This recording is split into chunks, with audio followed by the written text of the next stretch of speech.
birthday celebration of Mazi Chima Onwuka was a remarkable Platinum Jubilee event held on December 30th, 2024. Friends, families and well-wishers gathered to celebrate his life, achievements and legacy. With vibrant cultural displays and joyous festivities, the milestone event truly reflected the love and admiration surrounding him. Here is an overview clip of how the event went down.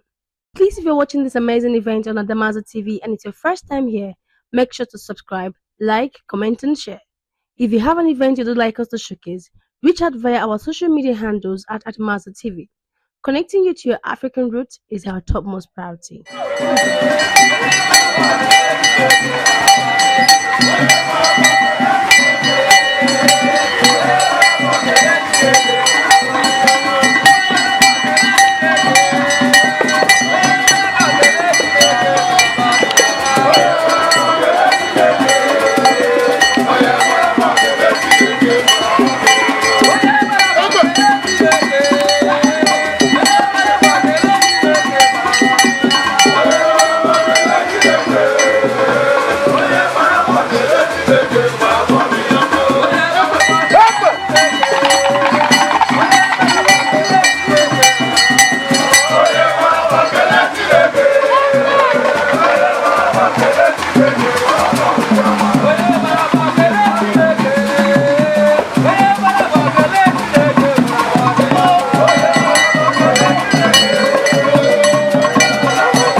Ndewo Mazi Itala Ndewo Mazi Chijoke Mazi Chijoke Onwuka bụ Apaju Nneka Okwukwe ọzọ na Mrs. MD Chijoke Mami Ndewo nọ ha na-egosipụta ụnyaahụ ka anyị nọ na Unity Square ndị Agọ.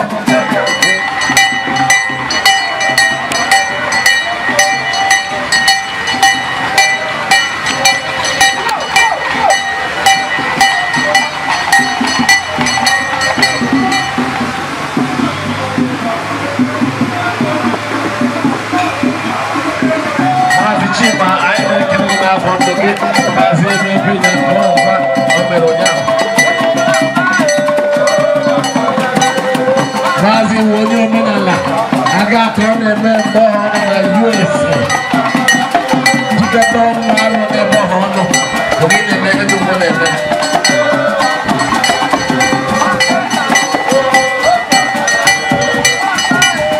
n'ebe ahụ anyị ji popota na-anamatakwa ndị afọ ụnyaahụ Mazi Solomon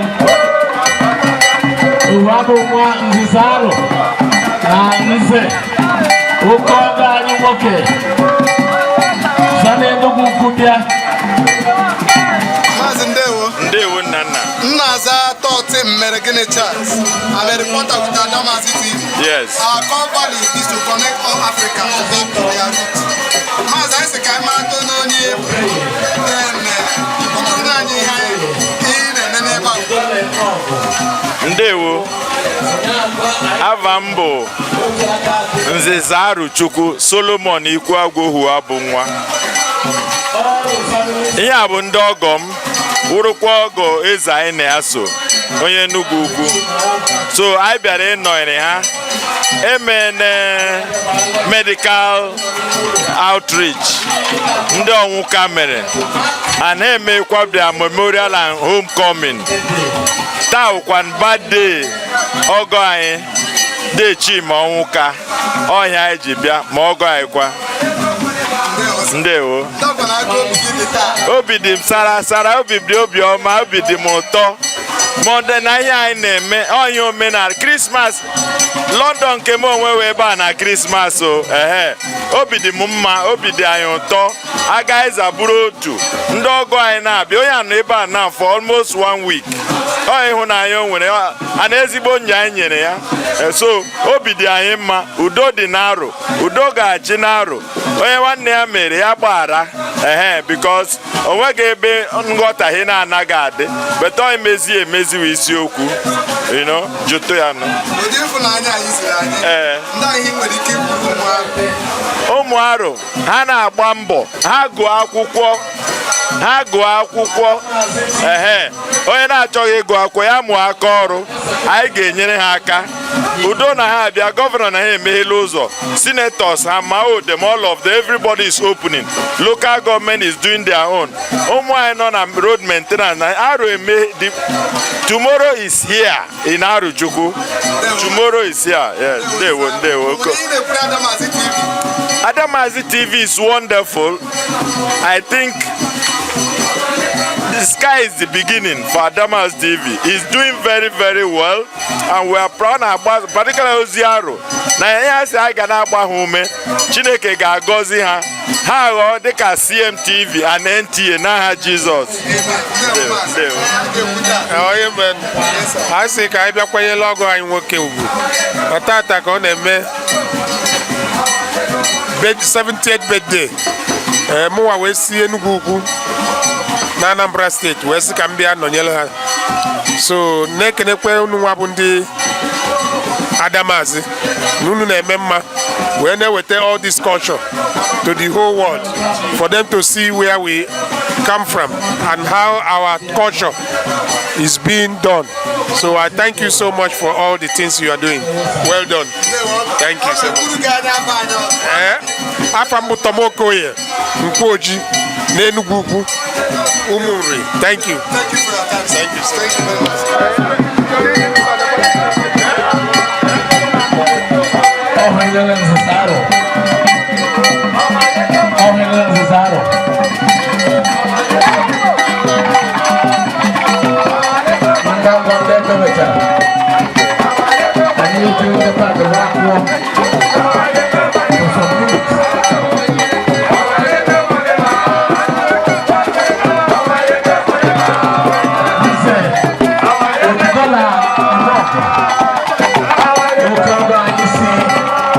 Enugu Ukwu bịa oke ọgọ anyị si Enugu Ukwu bịa nze inyechara naanị ndị ekpe ọnụ nwa m ọgwụgwụ na-ekwuru ndị ekpe ụdị mmadụ ewu nze nyenụkwa mụwa nke m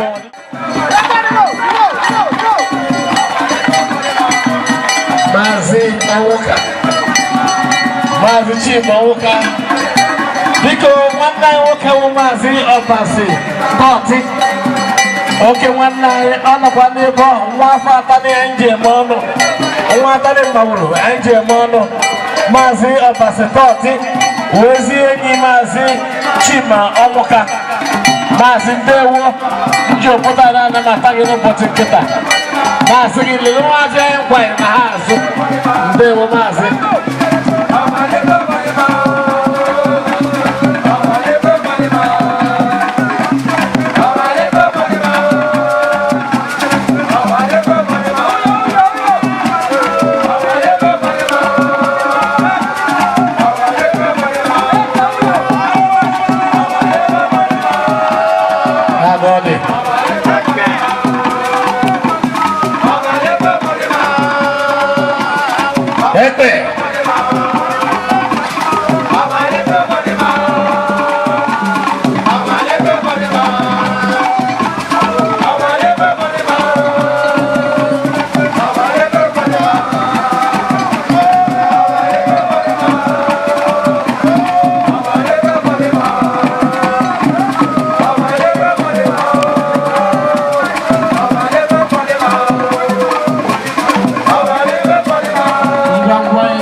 minutes. The band will wake up to one day. When we came at 10, before now can come back again.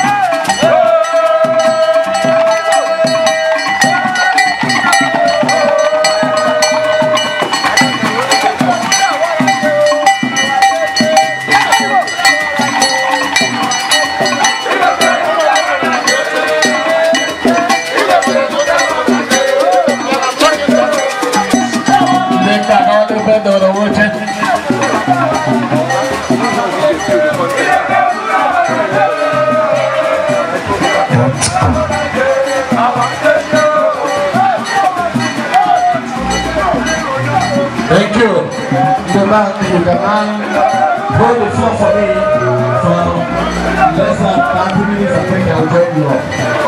But I want to tell you all the time, we congratulate Nancy.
I'm a reporter with Adamazi TV.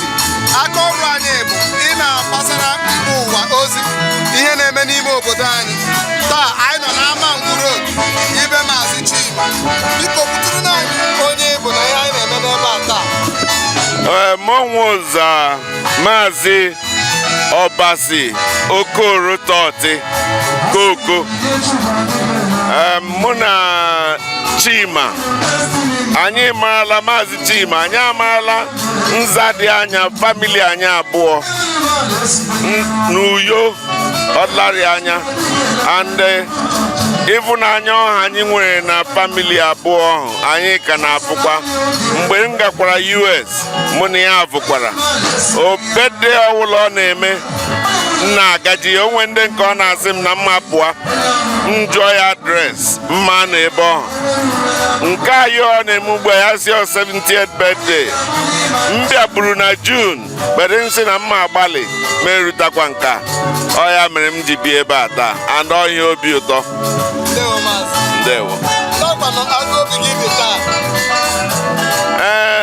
obi dị m mma ukwuu ọ ya mere m ji bụ na mma bịarịrị ntụtụ ndị ive m abụ m ma sịkwa na ọwụ ma na ọbasị m abịa ọ agaghị m azakwuo ya na o makwa na ọbasị m abịa na ọ wụghị ihe ịgbanwoju anya na ọbasị bịara ya maka ya na Chima dị ezigbo mma aga m onwe bịakwara ya onwe ruola 70 ma onwe erubeghị ya nna ha achụkwa ya mma onwe ma erukwa ya maka mbịarabịa nọgide ya agọ nke ọ dịkwa na ụmụ ya ma ndị ụlọ ya niile na-ewu isiwo a very good happy family along ya onwekwanụ mgbe ọbụla ka m na-ewu isi ya ogologo ndụ na ahụ isi ike.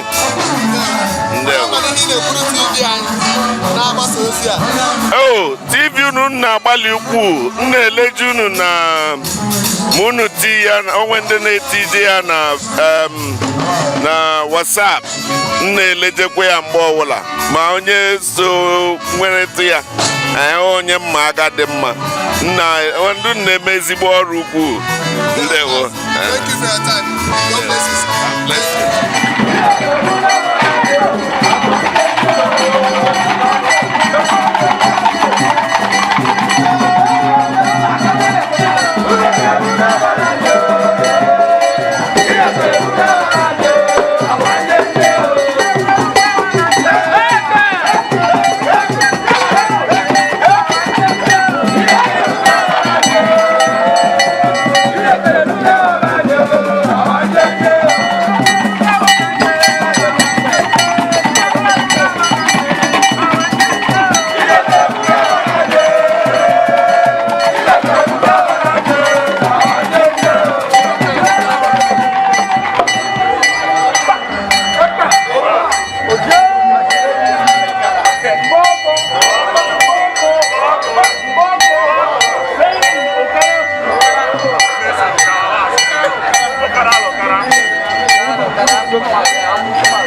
Onye ni mama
Ndewo, my brother. I'm a reporter with Adamazi TV.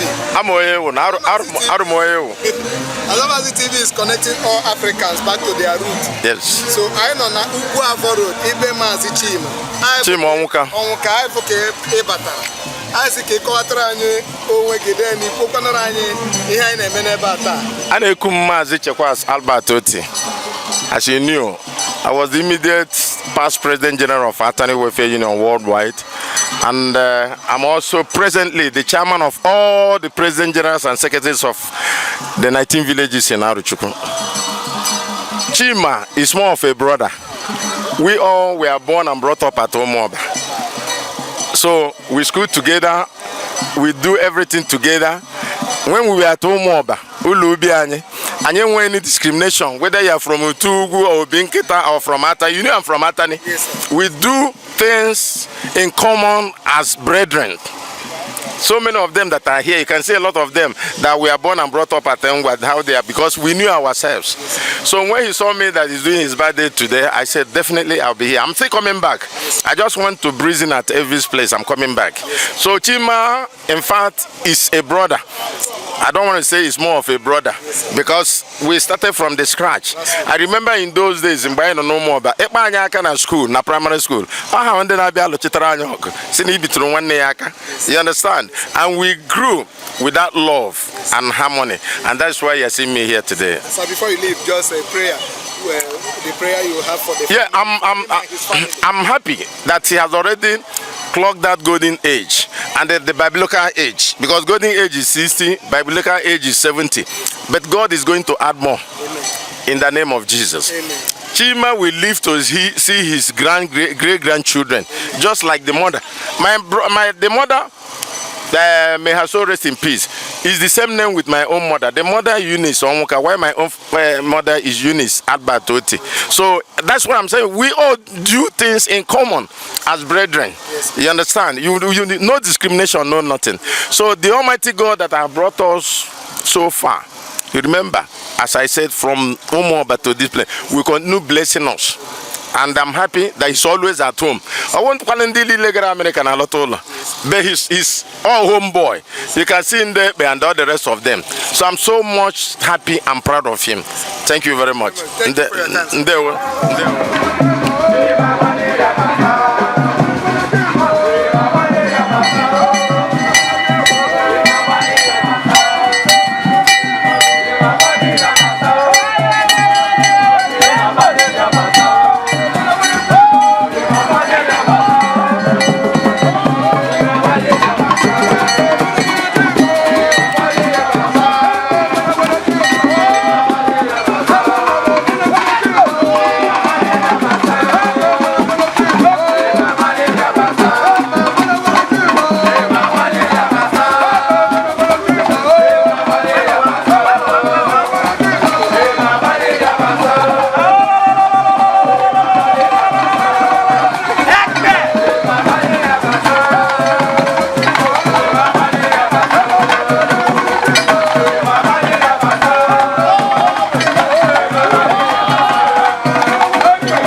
Maman, Demurada Bambo, Maman, Maman, I need to do Nadella.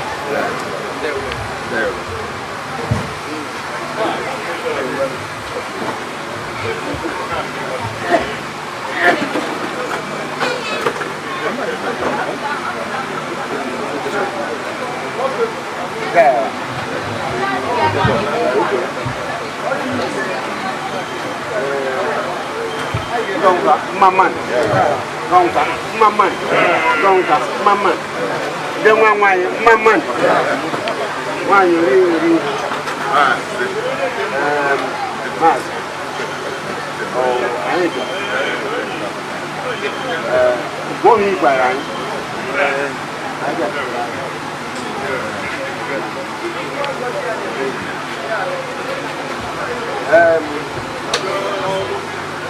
yeah.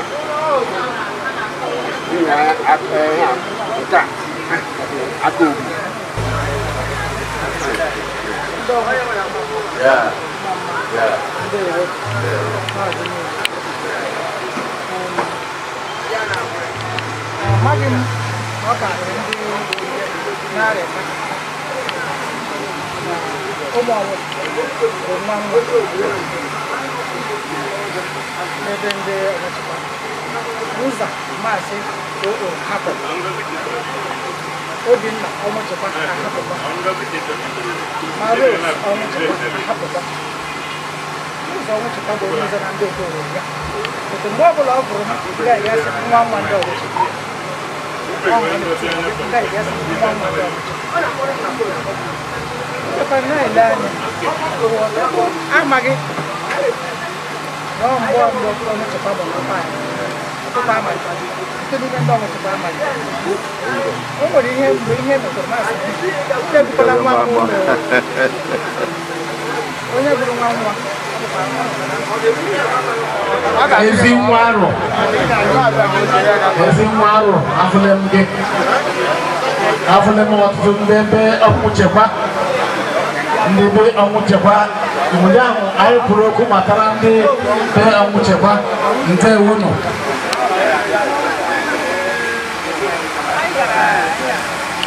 ahụle m maazị Nwabeze ọnwụchekwa vụkwa Emeka ọnwụchekwa bụ maazị ọnwụchekwa n'onwe ya vụkwa ND ọnwụchekwa bụ abịala prezentere maazị ihe o ji na-asị ya na ọ kwadoro gị na afọ 70 years ị gbara otu ugbu a. We thank all of you. Na-afụkwa ezi nwanne anyị nwoke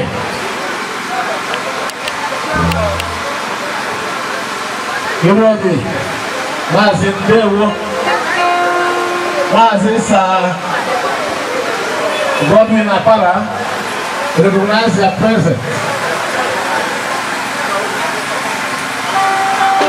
Ndị enyi anyị bịara n'ebe a anyị na-ekele unu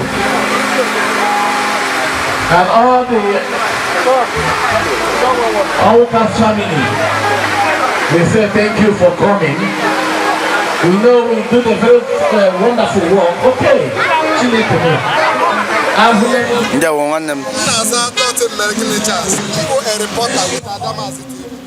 Akọrọ anyị ebe na agbasara ndị mbụ ụwa ozi ihe na-eme n'ime obodo anyị dịka mmemme a na-aga ịfụ mgbe ndị ekpe batara biko kọwatụrụ anyị onye ịbụ Avam Maazị Stephen Okorokanu Eze Ekpe Ugwuavọ Maazị abịara nke taa ihe ekpe ji bịa nke wụ na agbata obi onye bụ nwanne ọ zụrụ anyị n'oge arụ ụlọ ya fụkwa na ekpe wụ ihe ọ laikere so much ya si na ekpe Ugwuavọ ga-abịa onye mere na ji bụrụ egba na ọ na-eme ọ na-celebrate birthday ya na ọ ga-ala ikike ekpe Ugwuavọ bịa onye mere na ji bụrụ egba bịa taa iso ya ṅụrị ọṅụ na ọ plọsụrụ 1 today onye mere ekpe bụrụ egba bịa ọfọ ekpe na-agọrọ ya ọfọ buru ibu ọfọ ogologo ndụ na-arụ isi ike n'isi onye ukwu n'isi onye nta na ihe ọ ga-eri amaka ya a na-agọ na plus 1 ka ọ ga na plus 1 n'elu afọ na ihe ọbụla ọ dị ka ọnwa merutu eti ọkazie ma onye ukwu ma onye nta bere ebe ụkwụ ama akpọ ya onye ji nke ọma bịa nke ọma ga-eso onye ji nke ọjọọ bịa nke ọjọọ esoro bata anyị na-ekwu ka ụmụ arụ mara na ekpewo awa kọlchọ nwe ya na-eji eme ka onye ọwụna ka obi na-adị onye ọwụna ụtọ ma ọ wụghị ihe ọjọọ. Ndewo nwanne m. Ndewo.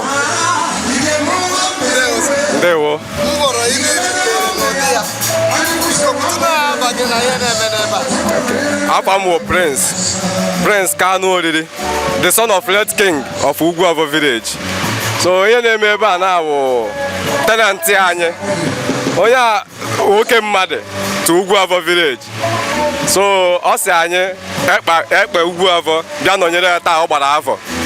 So ọ ihe anyị jikwa njiri egwuregwu abịa wee na-ekpekwa ekpere na-asị na ọ ma dị ndụ na-aga ọ ma dị ndụ ka nka rie aka ụmụ azụọ ya because a sị na onye zụọ ụmụ azụọ ya. So ekpere anyị na-ekpere bụ ekpere ogologo ndụ na ahụ isi ike ọ na-eje eje na-abata ụkwụ ama akpa ya n'ụzọ o nweghị eme ọha ga ọ dị m n'ọnụ nna m.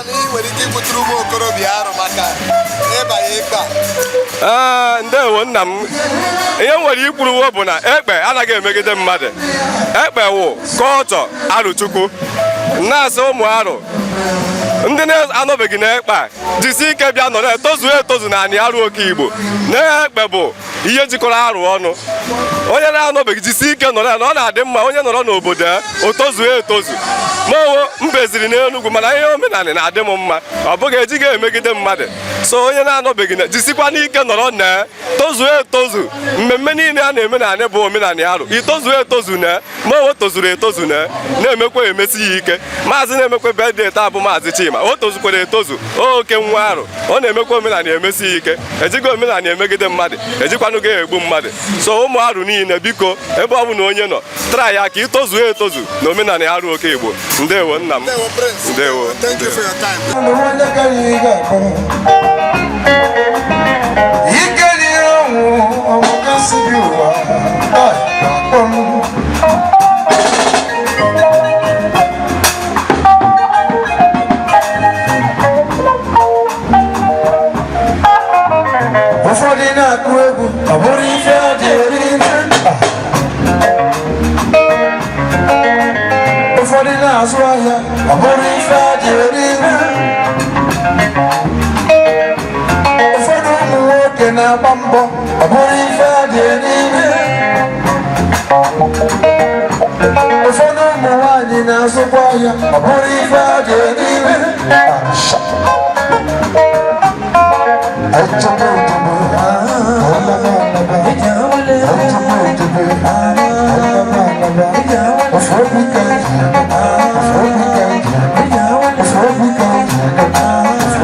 I'm having fun, my people, in Dubai.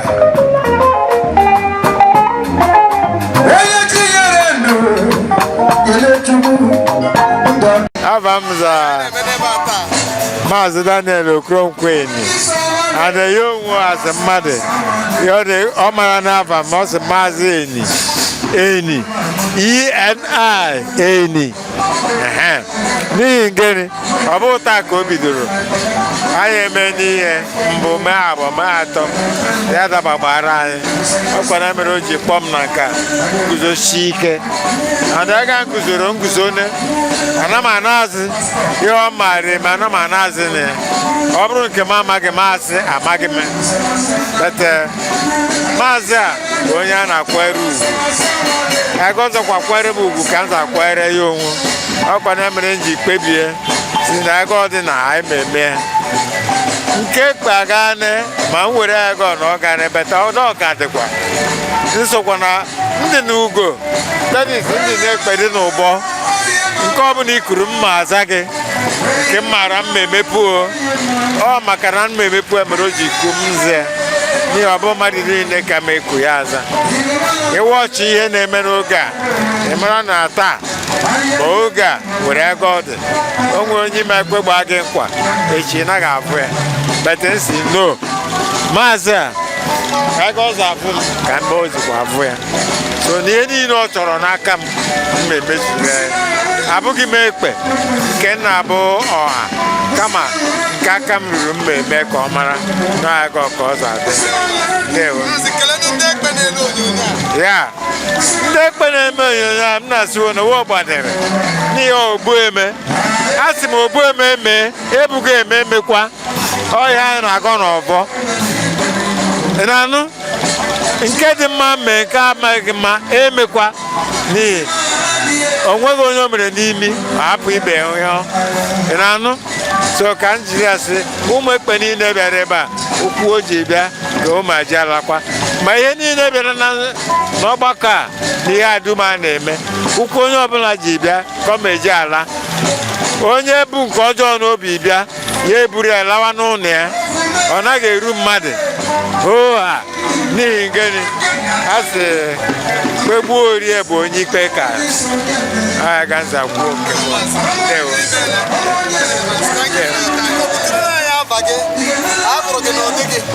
Ava mbụ Maazị Chukwuemeka Sunday Mkpagwụ abụ m onye ugwu afọ adị Maazị Chima bụ ezigbota nwanne anyị anyị were asị nwanne anyị because o nwere ike gị na mmadụ ga-adịketa ikuo ya nwanne gị nze ọ bido ebe a o nwebeghị ihe ọbụla anyị na-eme si na taa nwa na anyị chọrọ ime ihe anyị ga-ebi ebe anyị ọ chụpụ anyị ọ na-eme anyị recognize ma ndị ọdị emegogide anyị recognize ọ na-eme anyị recognize so taa nwa bụ birthday ya o mere 70 years so ya ọsị ka abịakwa bịa nọnyere ya n'ụbọchị nke taa ọ ihe anyị kwebi ebe a taa so n'ekpere m kwa n'ụbọchị nke taa ma na-asị ma nwoke ma nwaanyị bịara ebe a ma ala n'udo maazị ma kakwu nka gafee otu ọha riekwa aka ụmụ ya kọsụ na ụmụ ya eriwala aka ya oredi so ọ ma akakwa nka ụmụ ya nwa ya eriekwa aka ụmụ ya na nka ya ọ wee ekpere m n'ụbọchị nke taa biko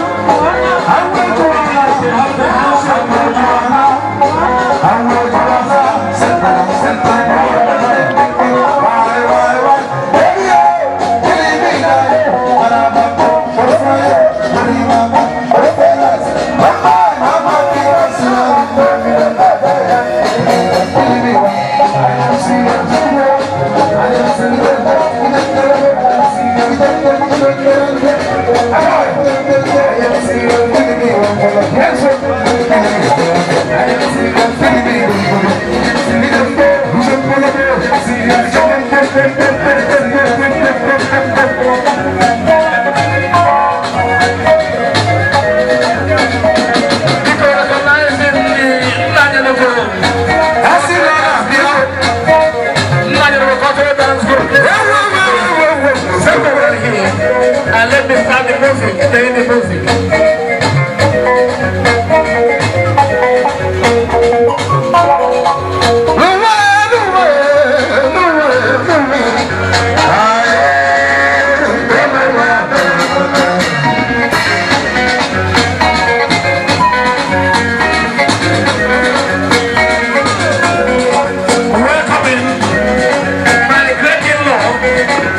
All the way from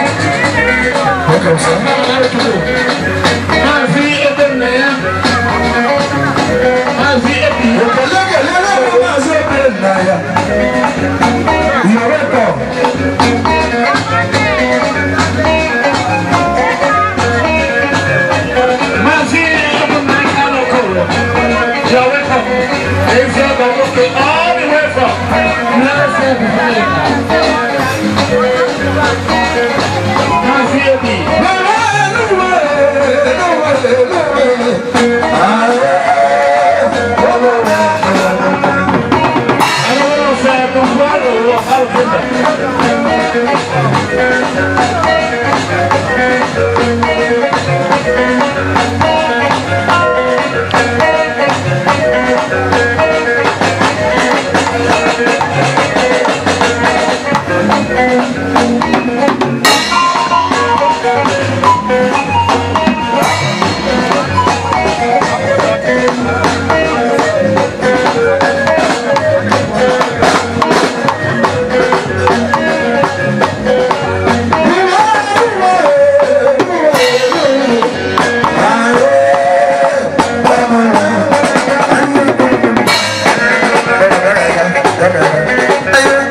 I cannot be able to call them by names and recognizing them one after the other. Not only people, Noblechi, Ezinwaro, Ikembaro, Uguaro of our kingdom. Because I am a Dikopota, Nekelini, now Pagori Ugupriche. Now I am in Kediagao. I am not a boy, Imekaimata. Now the immediate Pasarian Zuaro, Mazi Augustine Carlo Co. Here I am on the bar, live and direct. Thank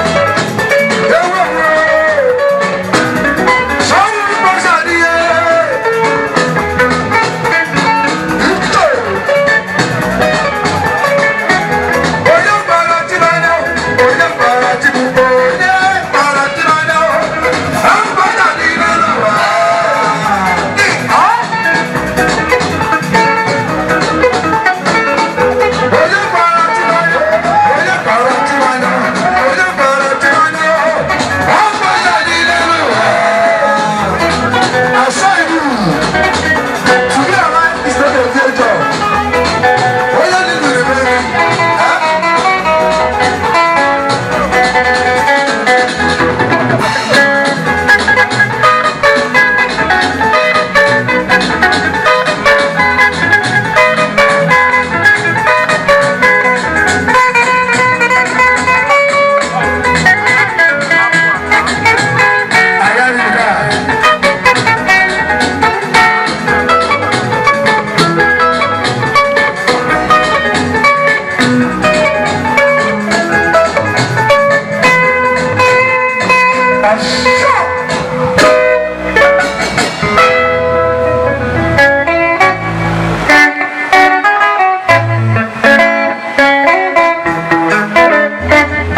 Manya mega motana pa. Onya mali ya malapa. Mazi ini too much. Iya dikelegi aku kena. Mazi dewe. Ibalala mazi. Ekesa.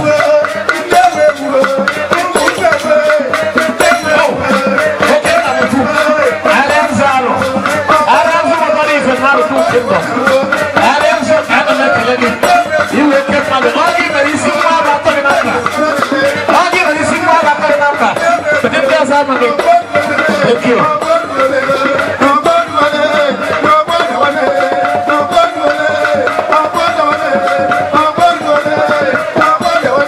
Munye honorable. Akpara. Mike Akpara. Wami Kero. Okay, Wami Kero. Mazi. Wami Kero.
Thank you.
That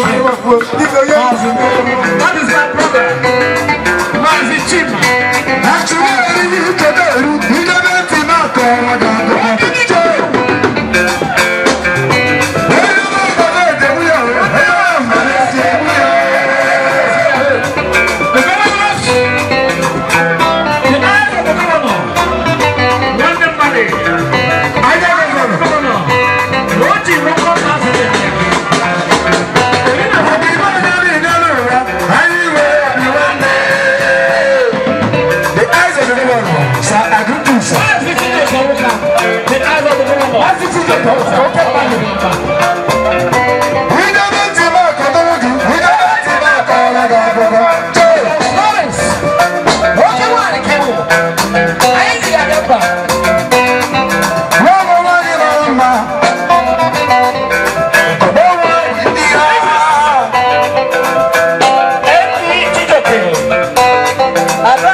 Mazi Solomon look at my language.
Mike Aquara, I believe in one name. Okay, Mike Aquara, he came back over.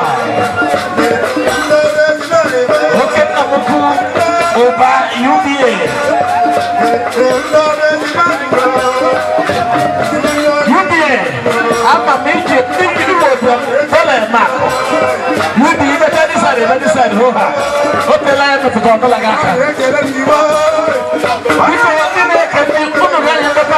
please. You pay on a boat.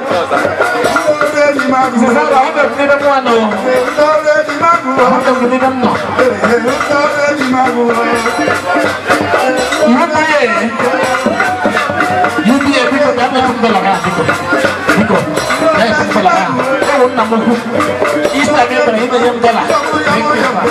Thank you, sir. Thank you, sir. Hey, thank you.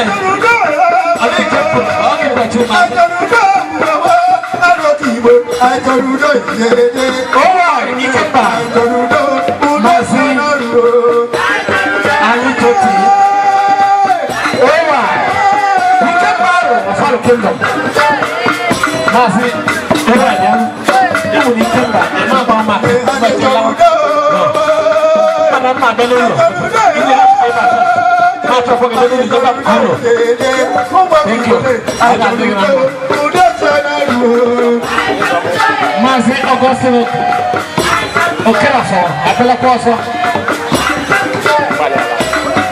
Okay, the first time I went to London, and the man of the great. I met him in London. I spent 2 weeks with him. Mazi Augustine Okelafo. Mazi.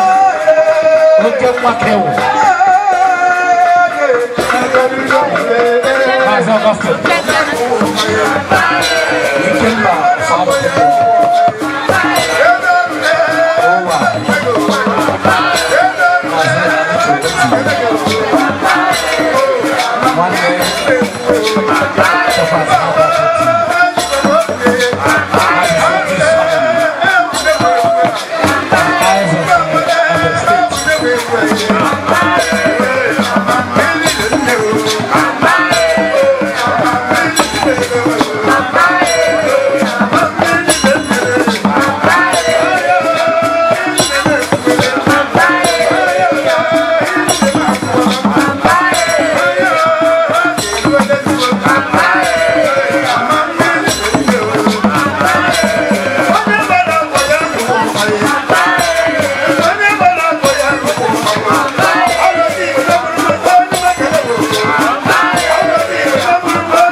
Any microphone, mother than Amania.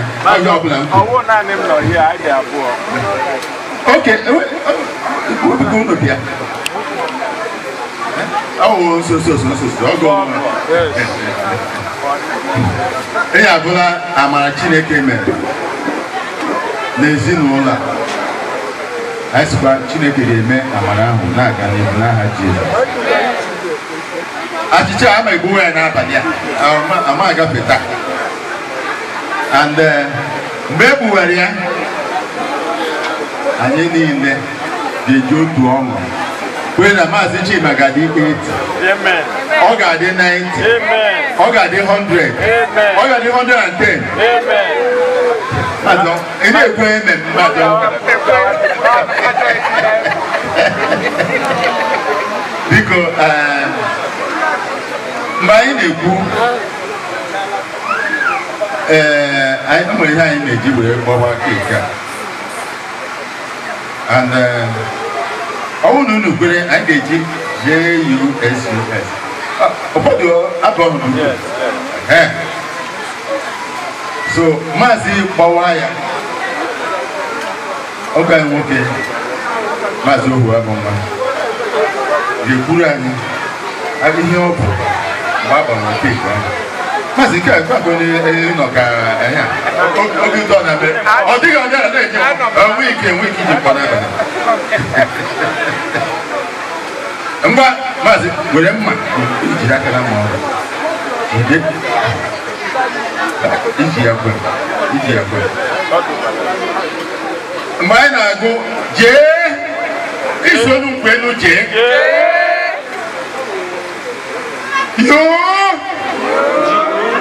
Bano, why you look at so many mistakes? I am my here.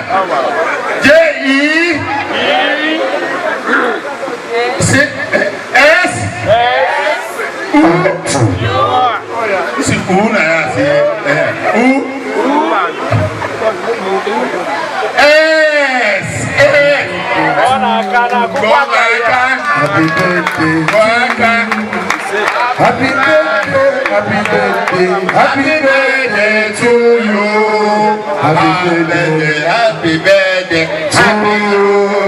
Happy birthday to you. Happy birthday, happy birthday to you. How old are you now? How old are you now? How old are you now? How old are you now? Many more years to you. Many more years to you. Many more years, many more years, many more years to you. Listen now. Hip hip hip, hooray! Hip hip hip, hooray! Mazi, we are looking forward to the 80th birthday. Amen. And we are going to celebrate. Yes, we are going to celebrate it in even more grander style than we have this night. We thank God. Because Mazi, actually go before. Yeah, just one word of encouragement. Praise the Lord. Hallelujah. Praise the Lord. Hallelujah. Our Lord is good.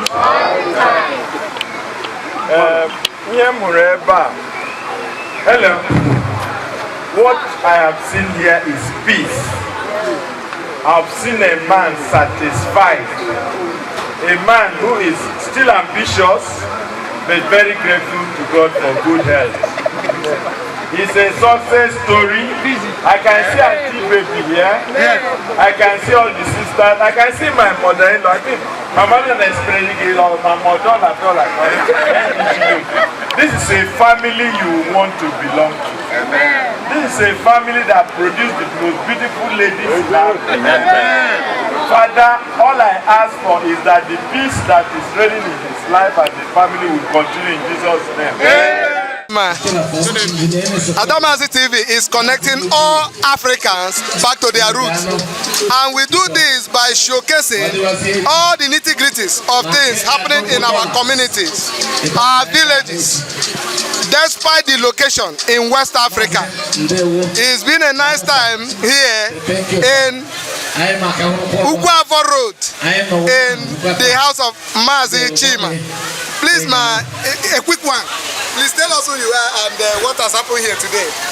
I'm Mrs. Florence Onwasanya Ni Onwoka, the immediate younger sister to Mazi Chima, Felix Onwoka, who is celebrating his 70th birthday today.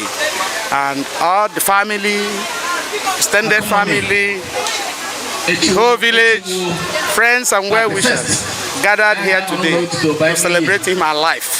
To him, this is his Platinum Jubilee birthday. He is so excited. We've entertained people. People have celebrated with him and are happy.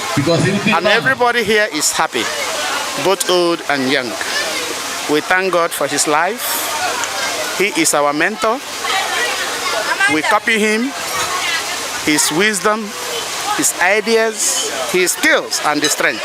And we are asking God that God will continue to give him long life, good health, and let him reap the fruit of his labor. Thank you. As my sister rightly said, I'm Dr. Lazarus Onwoka. Just call me Mazi Lazarus Onwoka. To celebrate a milestone, the 70th birthday of my elder brother, Mazi Chima Onwoka Okorafo Onyama.